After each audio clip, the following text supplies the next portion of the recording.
What's going on, Dodgers Nation? Doug McCain here. You can follow me on Twitter and Instagram at DMAC_LA. If you haven't yet, be sure to subscribe to the Dodgers Nation YouTube channel. Thanks to you guys, it's the fastest growing Dodgers YouTube channel in the game. So if you haven't yet, hit that subscribe button, hit that notification button, and give me all your takes down below in the comment section. I want all your fire Dodger takes down below in the comment section. And for all the latest Dodgers news, head over to DodgersNation.com. So yesterday, the Dodgers announced the re-signing of Blake Treinen, and I think it was a very team-friendly contract. Lots of value for the Dodgers. $17.5 million guaranteed over the next 2 years. You got that third-year club option. Now the question is, does that signing signal more moves are on the way for Andrew Friedman and the Los Angeles Dodgers? Now, if you ask me, I think the answer is yes. I think that Andrew Friedman is just getting started in this MLB offseason. He's still eating breakfast, eating his Friedman flakes, and I expect him to eat this offseason just like he did last offseason when he brought in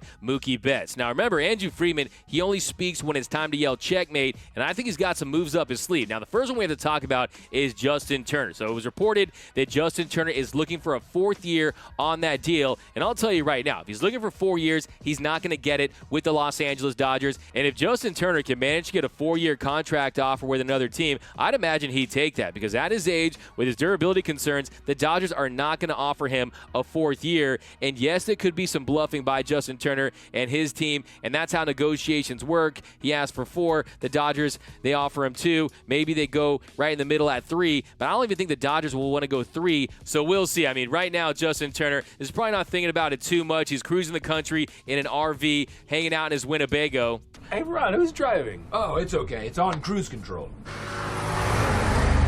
And look, I would love nothing more than to see Justin Turner re-sign with the Dodgers, win a couple more World Series rings, but if he leaves, it wouldn't be the end of the world. He has to do what's best for Justin Turner, and the Dodgers have to do what's best for the Dodgers. Look, Willie Mays, he ended his career with the New York Mets. Babe Ruth, he ended his career with the Boston Braves. Steve Garvey, he ended his career with the San Diego Padres. Michael Jordan, he ended his career with the Washington Wizards. So as much as I want to see Justin Turner back in Dodger Blue, I totally understand why he might not want to re-sign, because you could get a better deal. He could get the DH in the American League. And also, the Dodgers don't want to commit more than 2 years for a 36-year-old third baseman that has some durability issues. So if they move on from Justin Turner, who would be the ideal candidate at the hot corner? Now, I think the first name you want to talk about is DJ LeMahieu. Look, a party is only as good as its DJ, and DJ LeMahieu is one of the best players in all of Major League Baseball. He is arguably the best hitter in the game right now, and his contact rate, what he can do on the field as far as his defensive versatility. He can give you Gold Glove caliber defense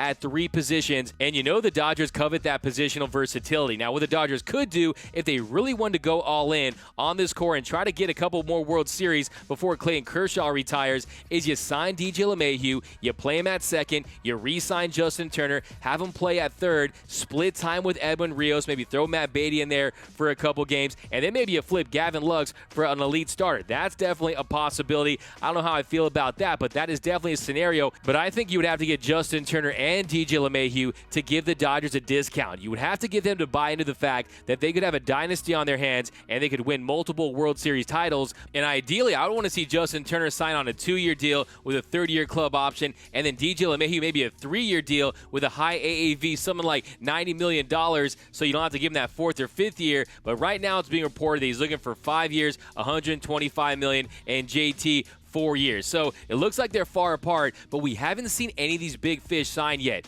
Trevor Bauer, JT Realmuto, George Springer. None of these big names have signed big deals yet, so what does the market look like? We're going to have to wait and find out, because the reality is business isn't booming as usual. Due to that pandemic-shortened season, Major League Baseball lost a reported $3.1 billion last season. So if the market is a little dry, maybe there is a way you could find JT and DJ both on the Dodgers. Now, if you ask me, that's a lot of money to invest on a guy that's going to be 33 and a guy that's 36, aging players, but I think you can still get a couple elite years from DJ LeMahieu. And if you look at it, if you pay him that money, at the end of his contract, he's going to be around the same age as Justin Turner at the end of his deal. So I think it ultimately comes down to how much do you think they can help you win in the next 2 seasons? Because if you think these deals deals can get you a World Series, you might want to consider it. But another route the Dodgers could go is they could explore that trade market. Will Andrew Freeman look to make a deal for a guy like a Nolan Arenado or a Eugenio Suarez or a Chris Bryant? Those are all options with the Dodgers farm system, with their prospect capital, with teams looking to shed salary. I could see the Dodgers going that route, especially if a team out there like the Toronto Blue Jays wants to overpay for a DJ LeMahieu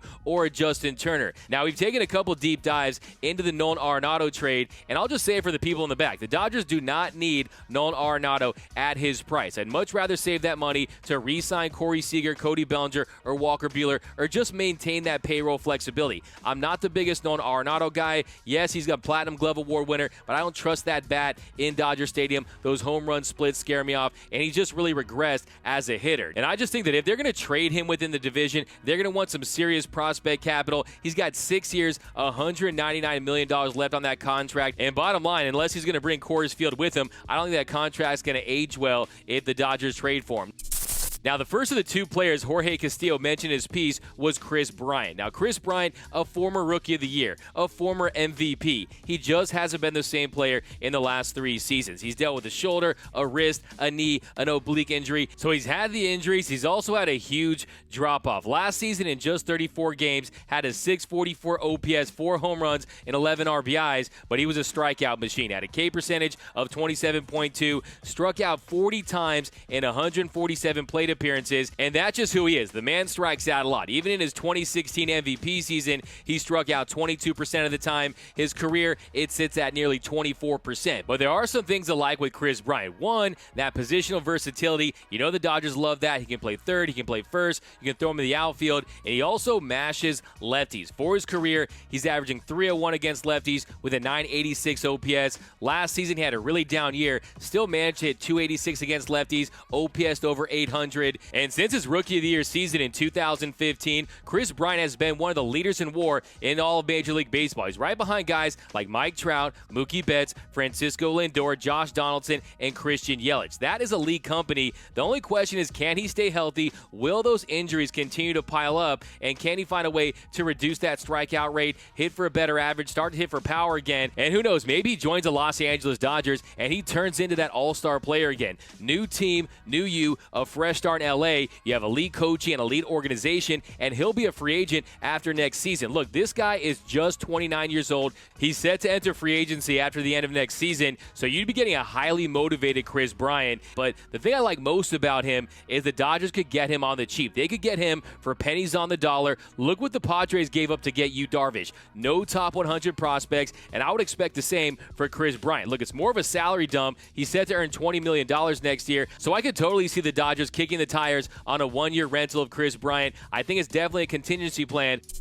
But another option is Eugenio Suarez of the Cincinnati Reds. Now, this is a guy that can really hit for power. So he definitely underperformed in 2020, slashing 202, 312, and 470, but he still hit 15 home runs, and his slugging percentage at 470 is just 3 points under his career average. And that is what this guy is. He is a slugger. In the last few seasons, he's up there with guys like J.D. Martinez, Nelson Cruz, Mike Trout, Nolan Arenado for most home runs in Major League Baseball. You saw in 2019, he had 49 dingers, and before having a little bit of an off year in 2020, from 2018 to 2019, he averaged 41 home runs a season, 83 runs, 103 RBIs, and he was slashing 277, 362, and 550. So if you bring in Suarez, you can pretty much guarantee 30-plus home runs a season. This season, had it been a full 162, he would have been around that mark. And if you look at that home run to fly ball rate at 24.2%, that was close to that 2018 season. So this is what he does. He gets it up, gets his out, really a sleeper slugger in Major League Baseball. He's on a very attractive team-friendly deal where he's set to earn $10.7 million in 2021